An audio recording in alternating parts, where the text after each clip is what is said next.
10 साल वो लेके 10 या 20 साल में बेरोजगारी बढ़ी है, ना कि किसी का कोई काम हुआ है, अपराध बढ़े हैं। आपको लगता है कि मोदी साहब ने जो कहा था नौकरियां हमारे देश में मिली हैं?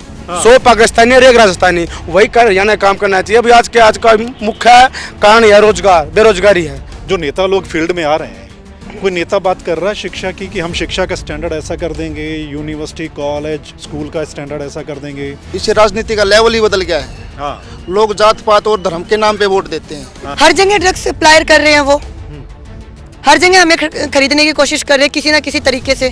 क्या हमारा इस देश में रहने का हक नहीं है, या फिर हम दोबारा गुलाम हो जाएं? हमारी बिरादरी का टिकट आ गया, जिसको नेता आ गया उसको हम भर भर के वोट दे देते हैं। कौन इन मसलों को लेकर वोट करता है? सरकार जो लोगों बेकारी धर्म, अपना धर्म बचाओ, अपना देश बचाओ, अपना हिंदू बचाओ, ये बचाओ, ये सब चीजें सरकार इसलिए कह रही है कि उनको वोट मिलती है इन सब चीजों से। हम उन देवताओं को बाजार में एक मूर्त के रूप में यानी कि बेचने के लिए खड़ा कर दें कि देखो मैं राम का लाया हूँ, मेरे को वोट दो, ले देखो मैं हनुमान को लाया हूँ, मैं वोट दो। ये अंध भगत की परिभाषा क्या है? कौन है ये? तो पढ़े लिखे नहीं है, जिनके दिमाग में सिर्फ एक ही नाम बैठ रहा है। तो ये मानिए कि इस देश के अंदर अंध भक्तों की और इस देश को बर्बाद करने वाले लोगों की छुट्टी होने वाली है। हमारी नस्लें खराब हो रही है, हमारे भी खराब हो रहे हैं। मेरे प्रदेशवासियों को जय श्री राम या राम राम बोलने के लिए मंदिर की जरूरत नहीं है। हमारे यहाँ दिन में 20 बार या जो कोई भी मिलता है तो राम राम बोल के स्वागत किया जाता है। और अब बीजेपी राज में तो देखो हर जगह पे बीजेपी ऑफिस बन रहे हैं, ना कि हॉस्पिटल, ना कि यूनिवर्सिटी कहीं भी। आप कह रहे हैं कि युवाओं को सोच समझ के वोट देना चाहिए, धर्म जात पात के नाम पे नहीं। तो क्या ये बात आप अपने पेरेंट्स को जाके बताते हैं? आप अपने साथियों को जाके बात करते हैं गांव में जाके कि भाई हमें इस मुद्दों पर वोट करना चाहिए, आप जाति पाति पे वोट मत कीजिए? आप इतिहास उठा करके देख लो, बीजेपी की 10 साल की सरकार में कितने हिंदू सशक्त हुए हैं। आप पुराना इतिहास उठा करके देख लो, कांग्रेस की जब सरकार रही तो कितने मुसलमान सशक्त हुए हैं। नमस्कार, मैं आपका मित्र सर्वमित्र। मसला है चुनाव चल रहा है और हरियाणा में एक हफ्ता बचा है जिस दिन वोटिंग होनी है, और हम पहुंचे हैं रोहतक की यूनिवर्सिटी, बहुत फेमस MDU यूनिवर्सिटी, और हमारे साथ युवा हैं इस यूनिवर्सिटी में पढ़ने वाले। इनसे बात करेंगे कि चुनाव को लेकर, राजनीति को लेकर और राजनीति में युवाओं की भागीदारी को लेकर, या जो मौजूदा हालात हैं हरियाणा में चुनाव में क्या नज़र आ रहा है उस पर बात करते हैं। युवाओं से सीधी बात करते हैं। इससे पहले हमने कुरुक्षेत्र यूनिवर्सिटी में एक प्रोग्राम किया था, आपको याद होगा, और युवा बहुत खुलकर बोले थे, बहुत खुलकर, और उससे पता चलता है कि युवाओं की सोच, या युवा काफ़ी कुछ जानते हैं पॉलिटिक्स को लेकर, राजनीति को लेकर, नेताओं के बारे में जागरूक हो गया है आज का युवा। चलिए शुरुआत करते हैं। आप इधर आइए। क्या नाम आपका? अनिल कुमार नाम मेरा। अनिल, क्या करते हैं? मैं यहाँ पे PhD करता हूँ। PhD school. मोस्टली PhD हमें मिलेंगे यहाँ पर जो हैं। आपको पता चुनाव चल रहा है, तो क्या लग रहा है फिलहाल चुनाव में बदलाव जरूरी हैं। अच्छा। सरकार को काफ़ी लंबा समय हो गया है। 10 साल पहले जैसे कांग्रेस रही थी, वैसे 10 साल बीजेपी को हो चुके हैं। ठीक है। दोनों का शासन देख चुके हैं हम। हाँ। और दोनों का फ़र्क भी नज़र आ रहा है। ओके। ठीक है, तो अभी जो मुद्दा है, हम युवाओं का अगर मुद्दा रहेगा तो मेन मुद्दा हमारा रोजगार रहेगा। ठीक है। हम हरियाणा के अंदर पिछले 5 साल से यही चीज़ देख रहे हैं कि असिस्टेंट प्रोफेसर की जो भर्तियां हैं वो अभी तक हरियाणा गवर्नमेंट नहीं निकाल पाई है। ठीक है। और लगातार तैयारी करते करते बच्चे जो हैं परेशान हैं इस चीज़ को लेकर। ठीक है। तो युवा चाहता है कि सरकार को बदला जाए। हाँ, जो हमारे मुद्दे हैं वो यही हैं कि रोजगार सबसे मेन है। रोजगार मिल नहीं रहा है। हाँ। रोजगार जनरेट नहीं कर पा रही है सरकार इस तरीके से। रोजगार का मुद्दा बहुत बड़ा नेचुरली, और हमारे हरियाणा के लिए जो कहा जाता है कि बेरोजगारी में हम नंबर 1 पहुंच गए। पिछले कुछ सालों का डाटा जो आता है वो ये कहता है कि हरियाणा बेरोजगारी में नंबर 1 पहुंच गया है। दूसरी तरफ सरकार ये दावा करती है कि हमने इतनी नौकरियां दे दी, और जो नौकरियां दी वो बिना पर्ची खर्ची के दे दी, ये दावा किया जाता है। आपको लगता है कि सरकार की बात में दम है? सरकार ने तो नौकरी दी ही नहीं। जो हम बीजेपी को लेके आए थे वो कांग्रेस के खिलाफ लेके आए थे कि 10 साल की इनकम्बेंसी थी कि बीजेपी को लेके आएंगे, ये कुछ करेंगे। अब 10 साल इनका राज देख लिया, अब हमारे पास कोई ऑप्शन ही नहीं रह रहा। फिर कांग्रेस की तरफ जा रहे हैं लोग। नौकरियां किसी ने नहीं दी, ना किसी ने किसी का रोजगार की तरफ देखा। ये कह रहे हैं बिना पर्ची खर्ची के जो कच्चे कर्मचारी लगे हुए थे इन्होंने HKRN बना दिया। हाँ। कि HKRN में ये लगा दिया, वही डाटा उठा के दे रहे हैं। वही डाटा कांग्रेस दे रही थी। टोटल कांग्रेस ने 10 साल के राज में 62,000 नौकरी दी थी, लगभग इतनी इन्होंने दी है। इससे ज्यादा कौन सी सरकार ने 10 साल वो लेके 10 या 20 साल में बेरोजगारी बढ़ी है, ना कि किसी का कोई काम हुआ है, अपराध बढ़े हैं। अच्छा, ये आप देखिए, पहले दोनों युवाओं से बात हुई और रोजगार को लेकर बात हुई। रोजगार एक बड़ा मसला है हमारे देश में, और आपको याद होगा मोदी साहब ने कहा था कि हम इतने 2 करोड़ से ज़्यादा की नौकरियां जो है वो देंगे, ऐसा करेंगे। आपको लगता है कि मोदी साहब ने जो कहा था, नौकरियां हमारे देश में मिली हैं? मिली है भाई, क्यों नहीं मिली? कुछ रोजगार मिला है, और कुछ रोजगार प्रोफेसर ला दिए, तहसीलदार ला दिए, प्रिंसिपल ला दिए, नौकरी मिल रही है। ये लोगों के साथ डिग्री खिलाड़ करना लग रहे, प्राइवेटाइजेशन करना लग रहे, यूनिवर्सिटी को प्राइवेट कर दिया, कॉलेज प्राइवेट कर दिया, 1100 स्कूल, आप लोगों को पता नहीं होगा। और यहाँ सरकार ने 1100 स्कूल बंद कर दिए पिछले 10 साल के अंदर। जो ये सरकार आने के बाद 1100 सरकार को 1100 स्कूल हैं जो हरियाणा के गवर्नमेंट स्कूल थे, उनको प्राइवेट स्कूल में मर्ज कर दिया। इसके बाद वहाँ से कुछ फायदा नहीं मिला, आई लग गए यूनिवर्सिटी पास है, किसी ने कान भर दिया, कौन के सलाहकार है, अगर यूनिवर्सिटी पैसा लो, यूनिवर्सिटी पैसा कैसा आता है? यूनिवर्सिटी पैसा बच्चों को देना चाहिए या लेना चाहिए? तो सरकार ने यूनिवर्सिटी के ऊपर लगा दिया, अभी प्रोफेसर भी आज करने के अंदर लगाओ। पिछले एक मामला था, झज्जर कॉलेज का था, कुछ स्कूल का था, वहाँ प्रिंसिपल रिटायर्ड होने के बाद एक कौशल रोजगार में लगा हुआ टीचर कच्चा, उसको प्रिंसिपल की कुर्सी दे दी। अब हम क्वेश्चन सब संभालो, मतलब प्राइवेट स्कूल हमने बार भी 1-5 आदमी हम पढ़ा लो। प्राइवेट स्कूल क्या होता है? अनुशासन। अनुशासन की जरूरत क्या है? पढ़ाई जरूरत है। इससे बढ़िया था, पर को बालक यूनिवर्सिटी में पढ़ने के बजाय, कॉलेज में पढ़ने के बजाय को 30-35 डिग्री ले आओगे, अपने घर बैठे क्या काम करेगा? खेती करेगा। फिर यूनिवर्सिटी में कौन पढ़ने आएगा? कौन पढ़ना है? कोई पढ़ने नहीं आएगा।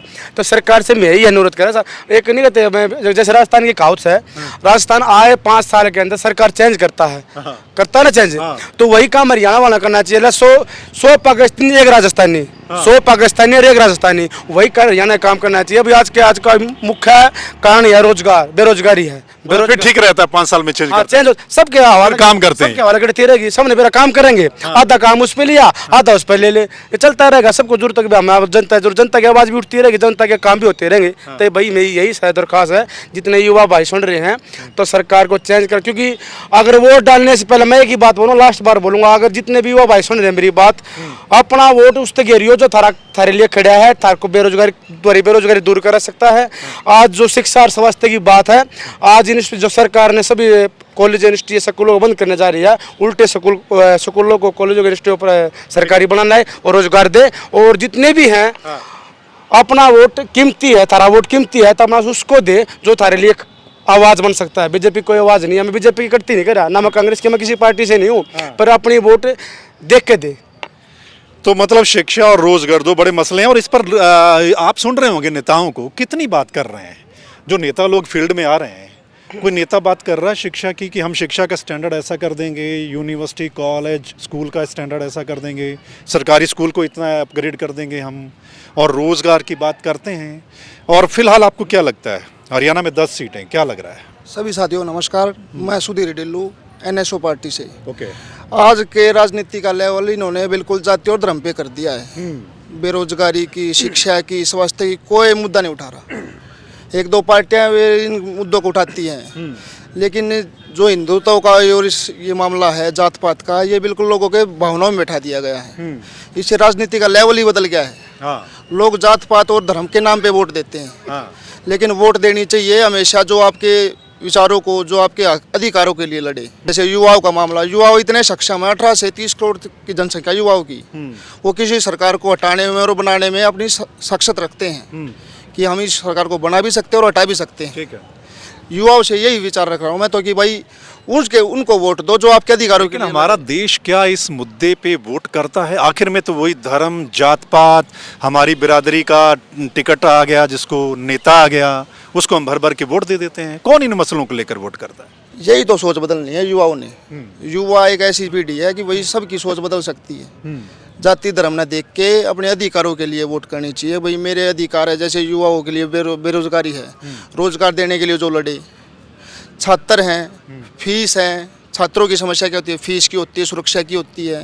अब MD यूनिवर्सिटी में क्या कर दिया कि हर साल 10% फीस बढ़ेगी। क्यों भाई? सरकारी यूनिवर्सिटी है, ये शिक्षण सरकारी संस्थान है, कोई प्राइवेट नहीं है। बिल्कुल ठीक बात है। लेकिन सरकार ने यहाँ इसको प्राइवेटाइजेशन की तरफ भेज रहे हैं इस चीज़ को। आइए, क्या नाम आपका? जी, मेरा नाम आदर्श है। क्या करते हैं आदर्श? मैं masters in English first year. क्या बात है। युवा क्या सोचता है इलेक्शन को लेकर? अभी अगर हम हरियाणा के देख लीजिए, देश की बात कर लीजिए, युवा क्या सोचता है? आप जो नेताओं को देख रहे हैं, टिकटार्थी आप देख रहे हैं, उनका बोलचाल आप देख रहे होंगे, भाषा, भाषण, दावे, वादे, युवा क्या सोचता है इनको देखकर सुनकर?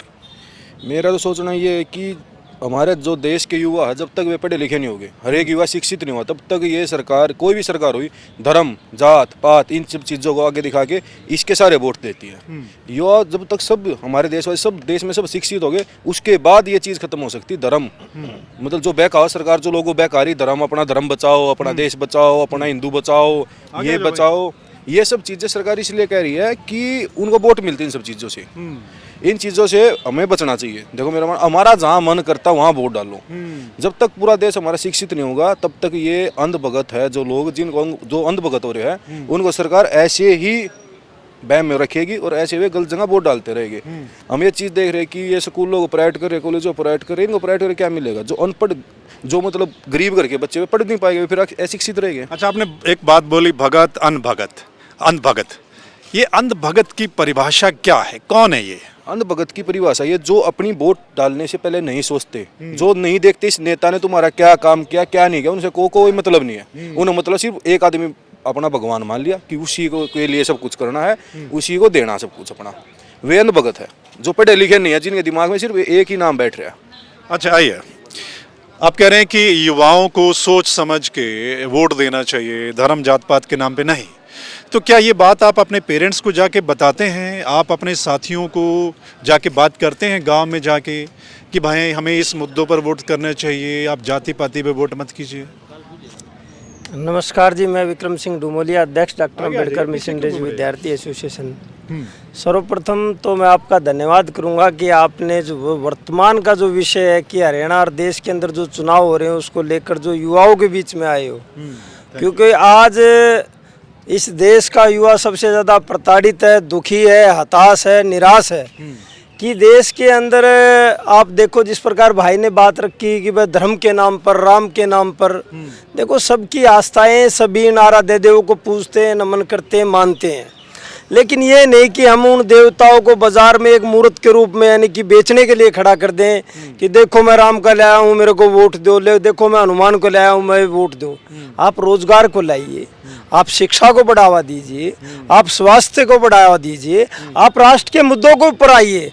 आप देश के अंदर सीमाओं के ऊपर चीन इतनी अंदर तक भड़का है, आप बात करो ना चीन के ऊपर, चीन के ऊपर लगाम लगाने की बात करो कि वो हमारे देश की सीमा में कहाँ तक आ गए, सुरक्षा की बात करो देश की। आप बात करते हो आज 10 साल सत्ता में बैठे हुए हो, भाई मुस्लिम हैवी हो रहा है, मुस्लिम हैवी हो रहा है। भारतीय जनता पार्टी 10 साल से सत्ता में बैठकर फिर भी लोगों को डरा रही है, तो मैं ये मानता हूँ कोरा और कोरा है, देश को गुमराह करने का प्रयास है और उनका कोई एजेंडा नहीं है। उनका सिर्फ एक ही एजेंडा है, देश के युवाओं को, देश के किसानों को, देश के गरीबों को गुमराह किया जाए। और इस देश पर जिस तरीके से इस भाई ने एक बात रखी कि भाई अंधभगत की सीधी सी परिभाषा है, ना उसको रोजगार से मतलब है, ना उसको शिक्षा से मतलब है, ना स्वास्थ्य से, ना ही राष्ट्र की सुरक्षा से। तो ऐसे लोगों को सिर्फ मोदी मोदी चिल्लाने से बात नहीं बनेगी। आप आओ खुले भी मंच के ऊपर और आप बताए कि नरेंद्र मोदी ने क्या किया।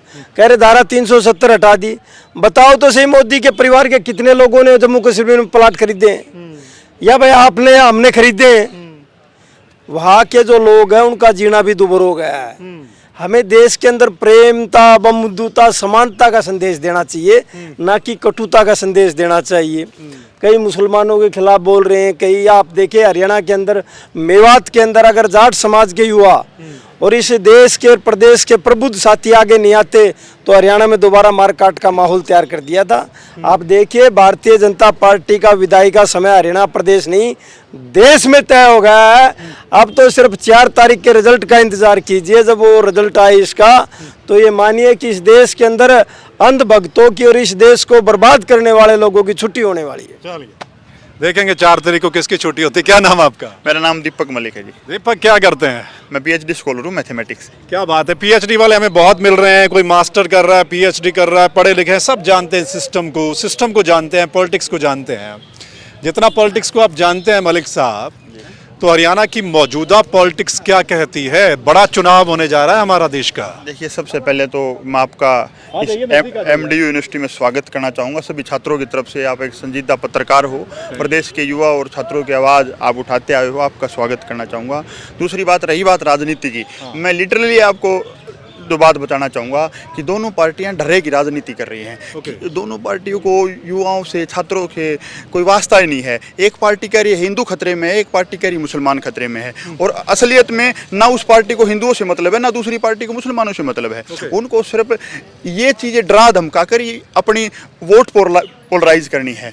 कहीं ना कहीं हम हिंदू की बात करेंगे, हम मुसलमान के खिलाफ जहर उगलेंगे तो हिंदू हमारी तरफ आएगा। दूसरी पार्टी ये चाह रही है कि कहीं ना कहीं हम मुसलमानों के हक की बात करेंगे और हिंदुओं से एक गैप बना करके क्या लोग ये सुनेंगे और इन पर अमल करेंगे? बिल्कुल। अगर मैं आपके दिल से बात बताऊं तो लोग सुनने लग रहे हैं। ये सबसे बड़ी इस देश का दुर्भाग्य है कि आज का युवा तो समझ चुका है, मगर जो देश की आवाम है वो देश की आवाम इस तरीके से नहीं समझ पा रही है। बार बार पिछले कितने चुनाव आप उठा करके देख लियो, धर्म पे होते हैं, जात पे होते हैं, और लोग जैसे दोनों पार्टियां जैसे बरगलाती हैं उसी तरफ बरगलाए जाते हैं दोनों लोग। मतलब बात मुद्दे की नहीं होती ना।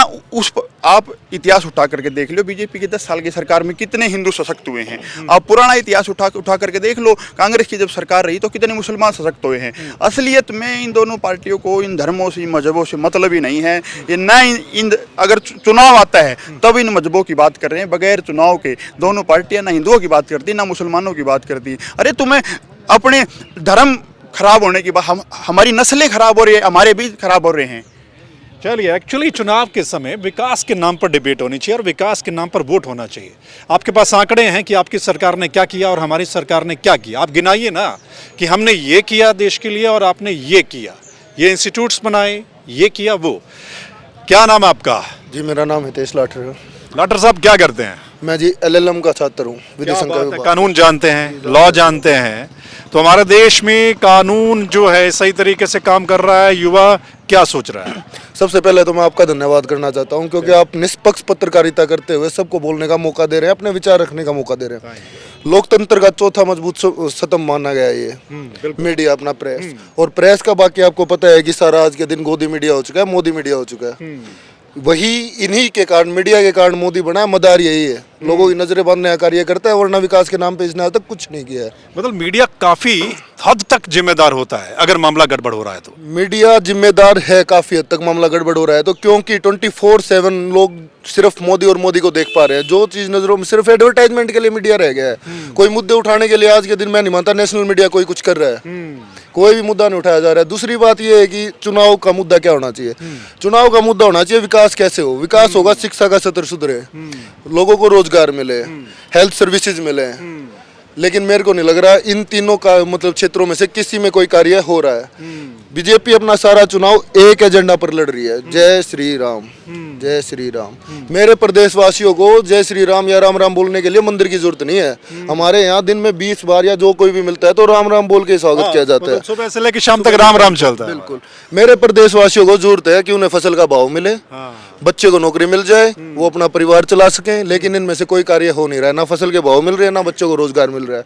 मेरे प्रदेश का युवा के अंदर, मेरे प्रदेश के युवा के अंदर एक लगन होती थी कि जवान उम्र में फौज को ज्वाइन करे। उन्होंने उसके अंदर से वो तक छीन ली। अग्निवीर, क्या अग्निवीर, 4 साल मेरे प्रदेश का युवा वहां जाएगा, यहाँ कर क्या करेगा? वहां बंदूक चलाना सीख लेगा, यहाँ कर अपराध की ओर जाएगा, क्या करेगा? बर्बाद कर रहे हैं ये तो युवा को। ठीक है, इस दिशा में रोजगार देने चाहिए। और बात आप कर रहे थे कि क्या हुआ और क्या नहीं हुआ। बीजेपी के कार्यकाल में 10 साल के अंदर मेरे प्रदेश के अंदर कोई भी यूनिवर्सिटी, कोई हेल्थ यूनिवर्सिटी, मेडिकल कॉलेज या कुछ भी कोई भी कार्य नहीं हुआ। ओके, चलिए 10 सीटें हैं हरियाणा की और ये वाला जो इलेक्शन है बहुत कुछ तय करने वाला है फॉर द विधानसभा इलेक्शन, है ना? इसी की नींव पे रखा हुआ है। जैसे लोकसभा की नींव, जैसे जीते हम यहाँ से 5-6 सीटें जीतते हैं तो हमारी विधानसभा में 60 सीटें आएंगी। आपको लगता है 4-5 जीत जाएंगे? हाँ, 5 सीट हम कंफर्म जीतेंगे और हम विधानसभा में तो 60 सीट प्लस आएंगे। एक तरफा कांग्रेस सरकार आएगी। रियली? हुड्डा सरकार की आएगी, हुड्डा के नेतृत्व में सरकार बनी जाएगी। अच्छा, क्योंकि हुड्डा साहब ने पहले ना बहुत ज़्यादा यूनिवर्सिटी बनाई हैं, बच्चों के लिए इतनी ज़्यादा यूनिवर्सिटी बनाई है, ऊपर से हॉस्पिटल बनाए हैं। और अब बीजेपी राज में तो देखो हर जगह पे बीजेपी ऑफिस बन रहे हैं, ना कि हॉस्पिटल, ना कि यूनिवर्सिटी कहीं भी। अभी पूरा सर्वे था कि 400 बीजेपी ने अपने कार्यालय बना दिए हैं। कई कई मंजिला बना दिए हैं, और एक भी कहीं हॉस्पिटल का ये नाम तक नहीं है कि ये हॉस्पिटल बीजेपी ने बनाया या यूनिवर्सिटी बनाई है। तो इससे बच्चों को युवा रोजगार, और बच्चों ने युवा बच्चे होते हैं और फैमिली होती है, उनको एक तो हॉस्पिटल जरूरत होती है, बच्चों को पढ़ने के लिए यूनिवर्सिटी होती है और कॉलेज इंस्टीट्यूट होते हैं। बीजेपी इस काम पे ना ध्यान देकर बीजेपी ये चाह रही है कि सब अंधभगत बन जाएं, और फिर जब अंधभगत होंगे ना तभी कामयाब नहीं होंगे बच्चे, और कामयाब नहीं हो तो उनके क्वेश्चन नहीं उठाएंगे इनके ऊपर। ये सोचते कि बच्चे बेरोजगार या शिक्षित रहें। अच्छा, आइए इधर आइए थोड़ा सा। क्या नाम आपका? मेरा नाम सुनील बामल। सुनील क्या करते हैं? मैं बीए का छात्र हूँ। अच्छा, ग्रेजुएशन कर रहे हैं। कहाँ से हैं सुनील आप? मैं महम से। महम से। ये जो इलाका है ना, जिस इलाके में हम खड़े हैं, रोहतक खासकर बोर्ड इलाका है हरियाणा का, खुलकर यहाँ के लोग बोलते हैं और समझ रखते हैं पॉलिटिक्स को लेकर खासकर। और हमारे हरियाणा में मोस्टली कहा जाता है कि ये पॉलिटिक्स की एक तरीके से राजधानी है। मतलब रोहतक लगा लीजिए, जींद लगा लीजिए, ये जो इलाका है ये जो पॉलिटिक्स को लेकर काफ़ी अवेयर रहता है, क्योंकि दिल्ली बहुत नज़दीक है हमारे, और यहाँ का युवा भी जो है काफ़ी अपनी सोच रखता है। तो क्या ये जो चुनाव है ये तय करेगा अगले 5 साल कौन हमारे देश की सरकार चलाएगा, उसकी नीतियाँ क्या होंगी, क्या कुछ रहेगा? तो आपको क्या लगता है इस चुनाव को लेकर? बिल्कुल तय करेगा सर। ये हरियाणा की जो जनता है बहुत परेशान है, खासकर स्टूडेंट बहुत परेशान है। अच्छा, उनकी सुविधाएं पूरी नहीं हो रही। अभी पीछे भी धरने पे बैठे थे, हॉस्टलों का खाना हो गया, लाइब्रेरी होगी, बच्चों को बहुत तरह की परेशानी आ रही हैं। ओके। ट्रांसपोर्ट की थी पहले, अब इन्होंने वो भी बहुत सारी परेशानी आ रही हैं। हाँ। 6 बजे के बाद बस बहुत कम होती है। जो पढ़ने वाले बच्चे हैं वो लाइब्रेरी में मतलब शिक्षा की तरफ ध्यान नहीं है? बिल्कुल बिल्कुल भी नहीं है। क्या होना चाहिए, मतलब एक क्या यूनिवर्सिटी के लिए क्या होना चाहिए? यूनिवर्सिटी के लिए जो हमारी छात्राएं हैं वो बहुत परेशानी होती है। ट्रांसपोर्ट कम है, उनके लिए अलग से बसें चलाई जाए लड़कियों के लिए। सरकार कहती बेटी बचाओ बेटी पढ़ाओ, तो उसकी तरफ ध्यान है कि नहीं? नहीं, ये बस एक इनका वोट मांगने का तरीका है। अच्छा। और कुछ भी नहीं है, ये नारा है, सिर्फ खोखला नारा है। बेटी हमारे साथ है, उनसे पूछते हैं। प्लीज कम यार, इधर आइए। क्या नाम आपका? मेरा नाम हिमानी नरवाल है। आप बताइए, इन्होंने अभी कहा कि जो यूनिवर्सिटी में छात्राएं पढ़ती हैं उनके लिए सुविधा नहीं है, बस नहीं है, तो आपने नारा सुना बेटी बचाओ बेटी पढ़ाओ, आपने मोदी साहब भी बोल कर गए थे और हरियाणा में बोल कर गए थे, आपको याद होगा, और उसको खूब कहा गया सरकार की, प्रदेश सरकार की ओर से भी और सेंटर सरकार की ओर से भी। क्या स्थिति है बेटियों की, क्या स्थिति है, क्या छात्राओं जो लड़कियां उनकी क्या स्थिति है? बेटी बचाओ बेटी पढ़ाओ कहना बहुत आसान है, करना बहुत मुश्किल है। मोदी जी ने कह तो दिया, किया तो नहीं। उन्हीं बेटियों के साथ अभी जो लड़कियां अपने साक्षी मलिक जी के साथ जो हुआ, और कितना वो जंतर मंतर पे भी बैठी, और क्या उन्हें अन्याय मिला बेटी बचाओ बेटी पढ़ाओ के नारे के हिसाब से? क्या आप जवाब दे पाओगे? रोड पे घसीटा गया बेटियों के साथ। उसके बाद लेते हैं हम मणिपुर। मणिपुर में लड़कियों के साथ क्या किया गया? बेटी बचाओ बेटी पढ़ाओ कहाँ गया? और रही बात हमारे यूथ की, इन्होंने जाट आरक्षण, किसान आंदोलन, उसके बाद फिर अपने छत्तीस बिरादरी के भाईचारे को बिगाड़ा। किया क्या है मोदी सरकार ने? हम बताते हैं क्या किया है। नशे को बढ़ावा दिया है, हमारे भविष्य के साथ खेला गया है। और रही बात कोरोना की, कोरोना में क्या किया? आज वैक्सीन के उस पे से जो हमें सर्टिफिकेट मिलता था, उस पे से मोदी जी ने अपनी फोटो भी हटवा ली। क्यों? बताइए, जवाब दीजिए। मैं मीडिया से जवाब पूछना चाहती हूँ कि आपने मोदी जी से कहते हैं ये तो कोड ऑफ कंडक्ट है, इस समय वो फोटो हट जाएगी। अच्छा जी, बहुत अच्छी बात है। कोड ऑफ कंडक्ट है। जिनको वैक्सीन लगी थी आज वो हार्ट अटैक के पेशेंट्स हो चुके हैं। उनका क्या गया है? कुछ भी नहीं गया। क्या उनकी फैमिली से मोदी, जो भी मोदी बीजेपी का है, उनकी फैमिली से कोई भी हमारे आर्मी फौज में है? कोई भी हमारे छत्तीस बिरादरी के भाईचारे में से ही फौज में जाते थे, देश की रक्षा करते थे। उनका क्या किया? अच्छा, एक बात बताइए, हमारे प्रदेश में भी ड्रग्स एक बड़ा मुद्दा बन गया, बहुत ज़्यादा ड्रग्स पहुंच गया, और मैंने काफ़ी रिपोर्ट्स भी देखी कि स्कूल कॉलेजों तक, यूनिवर्सिटी तक ड्रग्स पहुंच गई। आपके यहाँ पर भी ऐसा कुछ है? सर ये तो आप खट्टर से पूछिए ना, मनीष ग्रोवर से पूछिए ना, और वो क्या करना चाहता है हमारे साथ। अगर हम नहीं आएंगे, उनकी पार्टी में जा रहे हैं, तो वो हमारे साथ इस प्रकार से खेल रहे हैं। क्या हर जगह ड्रग्स सप्लायर कर रहे हैं वो, हर जगह हमें खरीदने की कोशिश कर रहे हैं किसी ना किसी तरीके से। क्या हमारा इस देश में रहने का हक नहीं है? या फिर हम दोबारा गुलाम हो जाएं। मोदी सरकार चाहती ही यही है कि हमारा देश दोबारा गुलाम हो जाए, बट हम ऐसा नहीं होने देंगे। हम अपने हक के लिए लड़ेंगे और आगे बढ़ेंगे। चलिए, बहुत बहुत शुक्रिया। क्या बीजेपी के यहाँ आपकी तरह कोई स्टूडेंट नहीं है? हैं? क्या बात? रोहतक से बीजेपी खत्म हो चुकी है, हाँ, बिल्कुल साफ हो चुकी है बीजेपी। रोहतक में बीजेपी का कोई नामो निशान नहीं है, आपकी यूनिवर्सिटी में नहीं है उनकी छात्र विंग? ना यूनिवर्सिटी में है और ना ही रोहतक में रहेगी। तो नाम मात्र के हैं, वो कहीं कहीं दिखते नहीं हैं। अच्छा। ओनली यहाँ पे हम काम कर रहे हैं, कांग्रेस पार्टी भी काम कर रही है। चलिए, आपने सुना, बड़ा जागरूक हो गया यहाँ का युवा, यहाँ का छात्र जो है, और ख़ासकर यूनिवर्सिटी में पढ़ने वाला, कोई पीएचडी, कोई मास्टर डिग्री कर रहा है, मास कम्युनिकेशन कर रहा है, और बड़ी अच्छी चर्चा हुई है। हमने तकरीबन हर मुद्दे पर हर युवा से बात की कि उनकी सोच क्या है और हमारे देश में चल क्या रहा है, राजनीतिक पार्टियां, उनके मसले क्या हैं, वो चुनाव के वक्त बोलते क्या हैं, उनका एजेंडा क्या है, जो दावे वादे हैं वो क्या हैं, और उनको लेकर इन युवाओं की सोच क्या है, वो आपने अच्छे से सुन लिया। ये जो बोले हैं उन पर आप अपनी राय जरूर बताइएगा। इस वीडियो के नीचे कमेंट करके आप अपनी राय बताइएगा, और अगर आप इस वीडियो को शेयर करेंगे तो तमाम लोगों तक ये पहुँच भी जाएगी और वो भी अपनी राय दे पाएंगे। चुनावी सीज़न है, कोशिश करेंगे युवाओं के साथ साथ हर तबके की आवाज़ जो है वो आप तक हम पहुंचाएं। ठीक है, चलिए फिर मिलते हैं अगले मसले के साथ। तब तक के लिए नमस्कार, आदाब, सत श्री अकाल, राम राम।